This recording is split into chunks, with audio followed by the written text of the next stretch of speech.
Good evening everyone. आज हम लोग इंग्लिश पेडागोगी के कुछ टर्मिनोलॉजी को डिस्कस करेंगे जो हमारे एग्जाम में अक्सर पूछे जाते हैं। और तो स्टार्ट करते हैं सबसे पहले लेक्सिकल वर्ड से।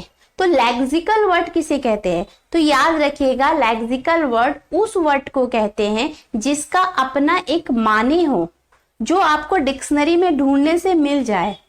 एक मीनिंगफुल वर्ड को हम क्या कहेंगे? लेक्सिकल वर्ड कहेंगे। For example cat, dog, love, hate, बहुत सारे आपको वर्ड मिल जाएंगे जो कि लेक्सिकल वर्ड है, जिसका अपना क्या है, एक माने हैं। क्लियर आपका लेक्सिकल वर्ड? लेक्सिकल वर्ड इसी वजह से लेक्सिकल वर्ड को क्या कहा जाता है? कंटेंट वर्ड भी कहा जाता है। एग्जाम में डायरेक्ट क्वेश्चन आया है कि लेक्सिकल वर्ड्स को किस नाम से जाना जाता है? तो कंटेंट वर्ड के नाम से जाना जाता है। एग्जाम में आपके सामने ऐसे क्वेश्चन आ सकता है, कुछ ऑप्शन आपको गिवन है और आपसे पूछ लिया जाए कि इनमें से लेक्सिकल वर्ड कौन सा है। डोंट वरी, हम कुछ क्वेश्चन इसके बाद करेंगे जिससे हमारा कंसेप्ट जो है और क्लियर हो जाएगा। दूसरा देखते हैं साइट वर्ड। साइट वर्ड किसे कहते हैं? तो साइट वर्ड उस वर्ड को कहते हैं जिस वर्ड को हम बार बार देखते हैं या उस वर्ड को समझने में किसी तरह का कोई प्रॉब्लम नहीं आता है। हम उस वर्ड को पहले पढ़े हुए होते हैं, सुने हुए होते हैं, उस वक्त को देखते ही हम समझ जाते हैं कि ये वर्ड जो है क्या कहना चाहता है। For example right, wrong, yes, no, ये सब क्या वर्ड है? इस वर्ड को हम लोग बहुत बार देखे हैं, बहुत बार सुने हैं, बहुत जगह हम लोग को, चाहे स्टोरीज बोल लीजिए, बोर्ड्स बोल लीजिए, बुक बोल लीजिए, बहुत जगह हमें ये वर्ड देखने को मिलते हैं। इस वर्ड के लिए हमें कोई डिक्शनरी खोलने की जरूरत नहीं पड़ती है, क्योंकि ये वर्ड हमारे क्या है, बार बार डेली लाइफ में यूज होता है। तो ये जो आपका क्या कहलाएगा? Site word. याद रखिएगा, जो वर्ड हम बार बार देखते हैं, जो हमारे सबकॉन्शियस माइंड में होता है, उसकी मीनिंग जानने के लिए हमें किसी तरह का कोई परेशानी नहीं होती है, वो हमारा क्या कहलाएगा? Site word. फंक्शन वर्ड का बात करते हैं। फंक्शन वर्ड किसे कहते हैं? जब भी एक सेंटेंस बनाने के लिए किसी वर्ड का जरूरत पड़े लेकिन वो लेक्सिकल वर्ड ना हो, यानी उसका कोई अलग से कोई माने ना हो, बल्कि वो सेंटेंस को क्रिएट करने का, सेंटेंस के स्ट्रक्चर को बनाने का काम कर रहा है, वो आपका फंक्शन वर्ड कहलाएगा। फॉर एग्जाम्पल ऑफ, कैन, मे, ये सब आपका क्या हो जाएगा? ये सब हो जाएगा आपका फंक्शन वर्ड। लेक्सिकल वर्ड जो आपका मीनिंगफुल वर्ड हो। दूसरा साइट वर्ड, जो आपने बार बार सुना हो, बार बार पढ़ा हो, जिसके माने के लिए आपको जिसकी माने ढूंढने के लिए आपको किसी तरह का कोई तकलीफ ना हो, कोई प्रॉब्लम ना हो। फंक्शन वर्ड जो कि एक सेंटेंस बनाने का काम करे, एक सेंटेंस के स्ट्रक्चर के लिए काम करे। तो आपका ये क्लियर हो गया। तो चलिए इसी के हिसाब से कुछ क्वेश्चन जो है वो हम देख लेते हैं। आपके सामने क्वेश्चन है, विच इज लेक्सिकल वर्ड। इसमें से लेक्सिकल वर्ड कौन सा है? कैन, हैप्पी, ऑफ या माइट? हैप्पी, क्योंकि कैन, ऑफ, माइट क्या है? हमारा फंक्शन वर्ड्स है। Lexical words also called, lexical words को कहा जाता है, क्या कहा जाता है? कंटेंट वर्ड्स कहा जाता है। Phonemes, glide vowels, function words. Phonemes, glide words, function word तो हम लोग पढ़ चुके हैं कि function word, phonemes and glide vowels next में हम लोग देखेंगे कि ये क्या है। नेक्स्ट क्वेश्चन है आपके सामने, a sight word is a vocabulary. Sight word को कैसे जानेंगे? एज ए वोकैबुलरी के रूप में। That is to learn by heart, इसे मन से सीखा जाए। That help the judging the effectiveness of the author style, ये ऑथर के स्टाइल को जज करने में मदद करता है। That the reader recognize and meaningful on sight without a complicated analysis, यही तो पढ़े हैं हम लोग साइट वर्ड्स के बारे में। वो जो वर्ड है उसके माने को ढूंढने में या समझने में हमें किसी भी तरह का कॉम्प्लिकेटेड एनालिसिस की जरूरत नहीं पड़ती है। तो ये क्या हो जाएगा? हमारा आंसर। चलिए कुछ और टर्मिनोलॉजी देख लेते हैं जो कि बहुत ज्यादा इंपॉर्टेंट है। C-TET में बहुत सारे ऐसे क्वेश्चन हैं जो आपको फोनिम्स और मॉर्फिम्स से रिलेटेड देखने को मिले होंगे। तो चलिए जानते हैं ये फोनिम्स क्या है और मॉर्फिम्स क्या है। तो फोनिम्स जो है, याद रखिएगा, साउंड का सबसे छोटा इकाई, आवाज का सबसे छोटा इकाई जो है आपका क्या कहलाएगा? फोनिम्स। हम कुछ भी बोल रहे, चा, जा, आ, खा, कुछ भी जो सबसे छोटा इकाई होगा वो आपका फोनिम्स कहला जाएगा। फॉर एग्जाम्पल अगर हम बात कर रहे हैं बॉल की, ठीक है, बॉ, तो सबसे छोटा क्या हुआ? बॉ, बॉ से स्टार्ट किए ना हम, तो ये हो जाएगा आपका फोनिम्स। कुछ भी हम बोल रहे छोटा, आ, तो वो क्या हो जाएगा? आ। अगर हम बोल रहे ए, अगर हम बोल रहे तो कुछ भी जो सबसे छोटा इकाई होगा साउंड का, याद रखिएगा साउंड का, बार बार बोल रहे, वर्ड का छोटा इकाई नहीं, साउंड का, वो कोई भी साउंड हो सकता है, उसका छोटा इकाई आपका क्या कहलाएगा? फोनिम्स। जैसे कि CH, चा, सी, का, के, का यूज करते हैं ना, तो ये आपका क्या कहलाएगा? ये आपका कहलाएगा फोनिम्स। ठीक है, तो अगर बात की जाए कि फोनिम्स की, तो इंग्लिश की जितने भी लेटर्स है उसमें कितना आपका फोनिम्स या कितना आपका आवाज बनता है, तो आप याद रखिएगा कि 44 फोनिम्स, यानी 44 आवाज जो है वो आपका बनता है। लेकिन लेटर्स कितना है? लेटर्स हमारे हैं कितना? 26, जिसमें से 5 हमारा क्या है? भावेल्स है, और 21 हमारा क्या है? कॉन्सोनेंट है। लेकिन भावेल, सिर्फ जो 5 भावेल है, सिर्फ उन 5 भावेल से हमारे 20 फोनिम्स बनते हैं। सिर्फ उन 5 भावेल से हमारा 20 फोनिम्स बनते हैं। ए ई मिला करके, ई ए मिला करके, आई ई मिला करके, ई आई मिला करके, इस तरह हमारा टोटल जो है कितने फोनिम्स बनते हैं? 20। जबकि 21 कॉन्सोनेंट से हमारा 24 फोनिम्स बनते हैं। क्वेश्चन एग्जाम में देखने को मिला है कि भावेल से कुल कितने फोनिम्स बनते हैं या कॉन्सोनेंट से कुल कितने फोनिम्स बनते हैं। तो ये आपके लिए जानना जरूरी है कि भावेल से 20 फोनिम्स और कॉन्सोनेंट से 24 फोनिम्स बनते हैं। तो फोनिम्स आपके लिए बिल्कुल क्लियर हो जाना चाहिए कि साउंड का जो सबसे छोटा इकाई है वो आपका क्या कहलाएगा? फोनिम्स। लेकिन अगर बात की जाए मॉर्फिम्स की, तो मॉर्फिम जो है वर्ड की सबसे छोटा इकाई, अगर उसे हटा दिया जाए तो वर्ड का कोई माने नहीं रहेगा, वर्ड आपका चेंज हो जाएगा। याद रखिएगा वर्ड का सबसे छोटा इकाई जो है वो आपका क्या कहलाएगा? मॉर्फिम कहलाएगा। अगर उसे हटाने से वर्ड आपका बदल जाता है, चेंज हो जाता है, तो वो जो छोटा इकाई जिसे आपने बदला है वो आपका क्या कहलाएगा? मॉर्फिम। फॉर एग्जाम्पल आप देखिए इम्पॉसिबल, इम्पॉसिबल, अगर इम्पॉसिबल में से हम इम को हटा दें तो माने पूरी की पूरी क्या हो जाएगी? चेंज हो जाएगी। पॉसिबल क्या हो जाएगा? उसकी बिल्कुल अपोजिट माने हो जाएगी। तो इम क्या हो जाएगा? आपका एक मॉर्फिम हो जाएगा। अनसक्सेसफुल, अनसक्सेसफुल में से अगर हम यू एन अन को हटा दें तो माने क्या होगी? पूरी की पूरी चेंज हो जाएगी। तो यू एन क्या हो जाएगा? आपका मॉर्फिम होगा। यानी कि वर्ड का सबसे छोटा इकाई जिसे हटाने पर अगर आपका माने बिगड़ जाता है, चेंज हो जाता है, तबाह हो जाता है, तो वो जो छोटा इकाई है वो आपका क्या कहलाएगा? वो आपका कहलाएगा मॉर्फिम। आप लोगों का फोनिम्स और मॉर्फिम्स क्लियर हो गया। चलते हैं नेक्स्ट टर्मिनोलॉजी की तरफ। सिंटैक्स एंड सेमेंटिक, ये भी बहुत इंपॉर्टेंट है। ये भी क्या, जितना भी टर्मिनोलॉजी आज हम डिस्कस करेंगे वो सारे के सारे बहुत इंपॉर्टेंट है, क्योंकि क्वेश्चन आपको जरूर से जरूर देखने को मिलेंगे।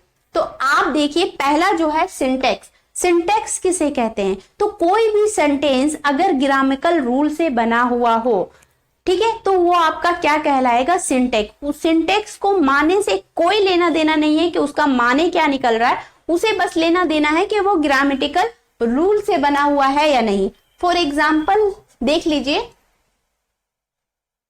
Aryan it's mango.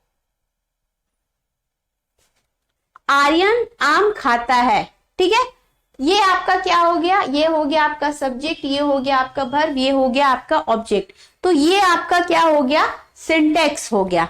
लेकिन अगर हम इसे लिखेंगे मैंगो इट्स आर्यन, आम आर्यन को खाता है, तो आम आर्यन को खाता है, तो ये तो क्या होगा, मीनिंग बिल्कुल ये क्या हो गया, मीनिंग के हिसाब से बिल्कुल गलत हो गया। लेकिन सेंटेक्स के हिसाब से ये बिल्कुल क्या है, सही है, क्योंकि ये सब्जेक्ट है, ये वर्ब है, ये ऑब्जेक्ट है। तो ये दोनों तो आपका क्या हो जाएगा, सेंटेक्स के हिसाब से सही हो जाएगा। यानी कि सेंटेक्स को मीनिंग से कोई लेना देना नहीं है। आप मीनिंग कुछ भी ले लीजिए, निकाल लीजिए, आप मीनिंग कुछ भी निकाल लीजिए, उससे सेंटेक्स को कोई लेना देना नहीं है। उसे सिर्फ लेना देना है कि ये जो सेंटेंस बना हुआ है ये ग्रामेटिकल रूल से बना है या नहीं बना है, बस सेंटेक्स को इसी चीज से लेना देना है। तो सेंटेक्स आपका क्लियर हो गया। बस यहाँ वैल्यू होता है ग्रामेटिकल रूल की, मीनिंग से कोई लेना देना नहीं है। लेकिन सेमेंटिक की बात की जाए तो सेमेंटिक में क्या है, आपका एक मीनिंगफुल सेंटेंस होना चाहिए। यानी कि अगर यहां हम लिखते हैं I wrote a letter, I wrote a letter, मैंने एक खत लिखा, ठीक है, तो ये जो है सेमेंटिक्स के हिसाब से तो सही है। लेकिन अगर हम इसे लिख दे ए लेटर रोट मी, एक खत ने मुझे लिखा, खत मुझे कैसे लिख सकता है, ये क्या हो जाएगा, इसका कोई माने ही नहीं बन रहा है। तो ये आपका सेमेंटिक के हिसाब से सही नहीं है। लेकिन ये सेंटेंस जो है सेंटेक के हिसाब से सही हो जाएगा। ये जो आपका ऊपर का सेंटेंस है ये आपका सेमेंटिक के हिसाब से सही हो जाएगा, क्योंकि इसका एक माने निकल रहा है, एक मीनिंगफुल सेंटेंस है, ठीक है। जबकि ये जो है आपका कोई मीनिंगफुल सेंटेंस नहीं है, ये जो है आपका कोई मीनिंगफुल सेंटेंस नहीं है। अगर आपका मीनिंगफुल सेंटेंस निकलता है वो आपका कहलाता है सेमेंटिक, और जो आपका सिर्फ ग्रामर रूल को फॉलो करके बनता है, मीनिंगफुल हो या ना हो उससे सेंटेक्स को कोई मतलब नहीं है। तो आपका क्लियर हो गया, सेंटेक्स क्लियर हो गया, सेमेंटिक्स आपका क्लियर हो गया। अब कुछ और टर्मिनोलॉजी है उसे देखते हैं।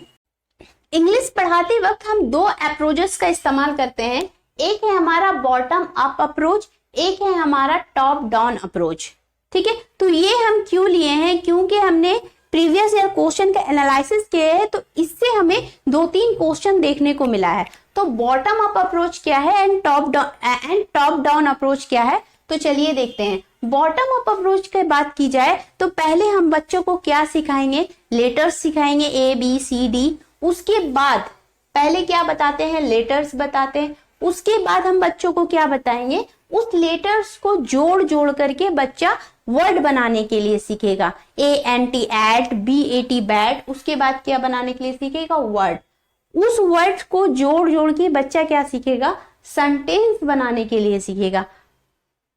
सेंटेंस को, उसके बाद सेंटेंस को जोड़ जोड़ के बच्चा क्या बनाएगा, पैराग्राफ, और पैराग्राफ को जोड़ जोड़ के कोई भी स्टोरी, कहानी बच्चा को सिखाया जाएगा। पहले letter, word, sentence, paragraph, story. तो हम नीचे से ऊपर की तरफ जा रहे हैं, तो ये आपका क्या कहलाएगा, बॉटम अप अप्रोच कहलाएगा, ठीक है। अक्सर एग्जाम में क्वेश्चन देखने को मिलता है कि एक टीचर ने पहले स्टार्ट किया, उसे लेटर्स बताया, उसके बाद फिर उसे सेंटेंस वर्ड्स बताया, फिर सेंटेंस। तो ये कौन सा अप्रोचेस में आपका आता है, तो याद रखिएगा ये आपका बॉटम अप अप्रोच में आएगा। अब ये टॉप डाउन अप्रोच क्या होगा, अक्सर देखने को मिलता है कि कोई टीचर आया, मान लीजिए कोई टीचर क्लास में इन किया, ठीक है, तो वो क्या है, अक्सर ये अब प्राइमरी लेवल में नहीं, अपर प्राइमरी लेवल में ज्यादा देखने को मिलता है। एक टीचर ने बुक उठाया और उसने स्टोरी पढ़ाना शुरू कर दिया, ठीक है, उसने स्टोरी पढ़ाना शुरू कर दिया। स्टोरी के बाद उन्होंने क्या किया, स्टोरी के बाद उन्होंने किया कि वो उसको छोटा छोटा क्या कर रहे हैं, उस पैराग्राफ को बता रहे हैं। स्टोरी तो उन्होंने पहले सारा का सारा पढ़ लिया, उसके बाद वो छोटा छोटा पैराग्राफ को क्या कर रहे हैं, डिफाइन कर रहे हैं। अब पैराग्राफ डिफाइन करते करते वो एक एक सेंटेंस का क्या कर रहे हैं, माने को बता रहे हैं। अक्सर आपने देखा होगा, अक्सर अपर प्राइमरी लेवल में ऐसे टीचर देखने को मिलते हैं जो पहले स्टोरी पूरा पढ़ लेंगे, उसके बाद वो क्या करेंगे, पैराग्राफ को डिफाइन करेंगे, फिर सेंटेंस बताएंगे, और फिर सेंटेंस में से जो एक टफ वर्ड है, कोई भी वर्ड है जिसका माने बच्चों को नहीं पता, उस वर्ड के बारे में बताएंगे। तो ये जो आपका क्या हो जाएगा, ये आपका हो जाएगा टॉप डाउन अप्रोच, यानी कि पहले स्टोरी, फिर पैराग्राफ डिफाइन किया, फिर सेंटेंस को समझाया, फिर वर्ड को समझाया, तो ये आपका क्या हो जाएगा, टॉप डाउन अप्रोच। तो आपका क्लियर हो गया। नेक्स्ट जो हमारा टर्मिनोलॉजी है वो है डिप्थोंग या ग्लाइडिंग वावेल्स।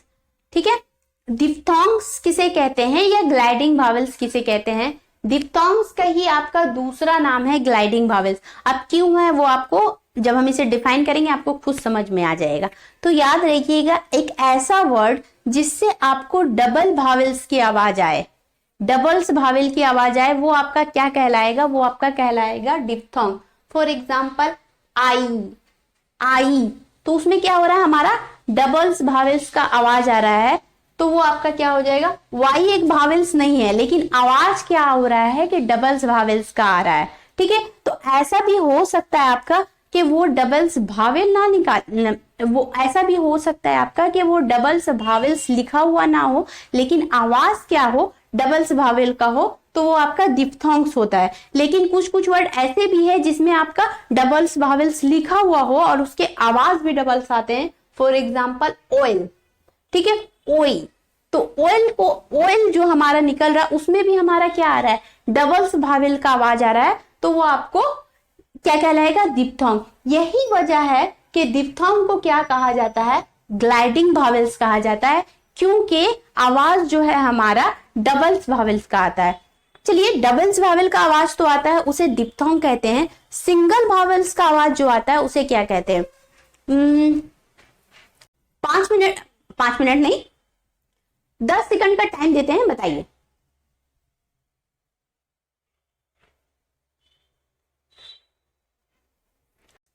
अच्छा, तो सुनिए, डबल्स भावेल का जो आवाज आता है उसे डिप्थोंग कहते हैं, जबकि सिंगल भावेल का जो आवाज आता है उसे मॉप्थोंग कहते हैं। समझ में आया? डिप्थोंग और डबल भावेल का आवाज को डबल, डिप, सोच लीजिए डाई यानी 2, समझ में आ गया? डिप्थोंग और सिंगल भावेल्स का आवाज को मॉप्थोंग, मोनोपोली होता है 1, इसी तरीका से डाई 2, तो इस तरीका से डिप्थोंग और मॉप्थोंग। क्लियर हो गया आपका? जैसे कि मॉप्थोंग की बात कर लिया जाए तो उसमें आपका हो जाएगा CAT कैट, RAT राइट, उसमें क्या है, हमारा सिंगल भावेल्स का आवाज आ रहा है, डबल्स भावेल का आवाज नहीं आ रहा है। जैसे कि रीड ई आ रहा है ना, तो वो सिंगल भावेल्स का आवाज आ रहा है, तो वो आपका क्या हो जाएगा, मॉप्थोंग, जबकि डबल्स भावेल वाला आपका डिप्थोंग। तो कुछ क्वेश्चन देख ले कि आपका कंसेप्ट क्लियर हुआ है या नहीं। आपके सामने क्वेश्चन है, a phoneme is a small unit of word, single unit of sound, a vowel sound, या फिर नन ऑफ द एबव। पढ़ाए हैं, अभी जस्ट पढ़ाए हैं। फोनीम्स क्या है, साउंड का एक स्मॉल यूनिट है। कोई भी आवाज आप निकाले जो उसका सबसे छोटा यूनिट होगा वो आपका क्या होगा, फोनीम्स होगा, single unit of sound. Next question देखते हैं। नेक्स्ट क्वेश्चन है आपके सामने, which one of the example of semantic, semantic का एग्जाम्पल आपको बताना है, कौन सा है? रीता एड बिरयानी, रीता ने बिरयानी खाई, schools go to market, school, my red Spain, mango ate Rashid. अब सेंटेंस पढ़ लीजिए, इतना इजी, इससे इजी तो क्वेश्चन सेमेंटिक्स का बनेगा नहीं। क्वेश्चन है, रीता ने बिरयानी खाई, तो ये तो हमारा क्या हो गया, एक मीनिंगफुल सेंटेंस निकल गया कि रीता ने बिरयानी खाई। ठीक है, तो ये तो हमारा हो गया क्या हो गया हमारा, सेमेंटिक्स, क्योंकि हमें अच्छा तरीका से सेमेंटिक का डिफिनेशन पता है कि अगर कोई सेंटेंस मीनिंगफुल है, अगर वो सही सही माने दे रहा है, तो वो हमारा क्या है, सेमेंटिक है। जबकि दूसरा देखिए, school go to market, school market जाता है, ये सेंटेंस आपने कभी सुना होगा पहले? नहीं, कुछ माने नहीं निकल रहा है। ठीक है, तो ये हमारा हो जाएगा गलत। My red is pen, my pen is red, मेरा पेन लाल है, ये पॉसिबल है, मेरा कलर पेन है, ये पॉसिबल, मेरा लाल पेन है, मतलब इस तरीके से पॉसिबल है? नहीं है ना। तो ये क्या है? सेंटेंस गलत। क्योंकि सेंटेंस गलत है? क्योंकि इसका माने सही जो है वो नहीं निकल पा रहा है। और सेमेंटिक का सबसे पहला रूल है कि आपका सेंटेंस एक मीनिंगफुल होना चाहिए। मैंगो एट राशिद, आम राशिद को खाया, पॉसिबल है? राशिद ना आम खाया होगा, मैंगो कैसे खा लेगा? तो ये क्या हो गया? गलत। तो हमारा सही सेंटेंस हो जाएगा रीता एट बिरयानी, क्योंकि ये जो है हमें एक मीनिंगफुल सेंटेंस दे रहा है। लेकिन अगर बात की जाती सेंटेक्स की, तो हमारा क्या होता ना कि सारा का सारा जो है करेक्ट हो जाता। याद रखिएगा, क्योंकि सेंटेक्स को मानी से कोई लेना देना नहीं है, उसे बस ग्रामेटिकल रूल फॉलो होना चाहिए। ठीक है, तो एक और क्वेश्चन देख लेते हैं, उसके बाद आज का क्लास यहीं पे खत्म करते हैं। नेक्स्ट क्वेश्चन है, gliding vowels also called, gliding vowels कहलाता है lexical word, morpheme, diphthong, syntax. सब आपने पढ़ चुका है, आपको अच्छा तरीका से मालूम है लेक्सिकल कुछ और है, मॉर्फिम्स कुछ और है। अगर ग्लाइडिंग वावेल्स कहलाता है तो डिफ्थोंग्स कहलाता है, क्योंकि जो वर्ड है उससे आपके दो वावेल्स की आवाज निकलती है। सेंटेंस की डिफिनेशन कुछ और है। तो आज यहीं तक।